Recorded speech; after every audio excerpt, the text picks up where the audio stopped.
Information of the day solution selling new born baby. ಇಂದು ನಾವು ಮೊದಲ ಸಿಟ್ಯುವೇಷನ್ ಬೆಡ್ ಟೈಮ್ಗೆ ಸಂಬಂಧಿಸಿದ ಪ್ರಾಡಕ್ಟ್ಸ್ ಲಿಸ್ಟ್ ಮುಂದುವರಿಸುತ್ತಿದ್ದೇವೆ. ಈಗಾಗಲೇ 5 ಪ್ರಾಡಕ್ಟ್ಸ್ ಲಿಸ್ಟ್ ಮಾಡಿದ್ದೇವೆ. ಮುಂದಿನವು ಹೀಗಿವೆ.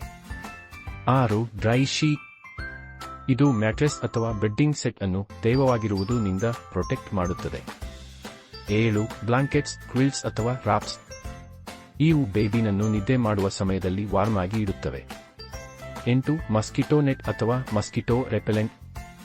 ಇದು ಬೇಬಿಯನ್ನು ಮಸ್ಕಿಟೋ ಬೈಟ್ಸ್ನಿಂದ ರಕ್ಷಿಸುತ್ತದೆ ಅಥವಾ ಮಸ್ಕಿಟೋಸ್ನನ್ನು ದೂರ ಇಡುತ್ತದೆ. 9 ಕಾಟ್, ಮೊಬೈಲ್, ಹ್ಯಾಂಗಿಂಗ್ ಟಾಯ್ಸ್ ಮತ್ತು ಸಾಫ್ಟ್ ಮ್ಯೂಸಿಕ್ ಬೇಬಿಗೆ ಉತ್ತಮ ಸ್ಲೀಪಿಂಗ್ ಎನ್ವಿರಾನ್ಮೆಂಟ್ ಕ್ರಿಯೇಟ್ ಮಾಡುತ್ತದೆ. 10 ಬೇಬಿ ಪ್ರೊಜೆಕ್ಟರ್. ಇದು ಸೀಲಿಂಗ್ ಮೇಲೆ ಆಕರ್ಷಕ ಮತ್ತು ಕ್ಯೂಟ್ ಇಮೇಜಸ್ ಪ್ರೊಜೆಕ್ಟ್ ಮಾಡುತ್ತದೆ, ಜೊತೆಗೆ ಸಾಫ್ಟ್ ಮ್ಯೂಸಿಕ್ ಕೂಡ ಪ್ಲೇ ಆಗುತ್ತದೆ. ಇದು ಬೇಬಿಗೆ ಮ್ಯಾಜಿಕಲ್ ಅಟ್ಮಾಸ್ಫಿಯರ್ ಕ್ರಿಯೇಟ್ ಮಾಡುತ್ತದೆ.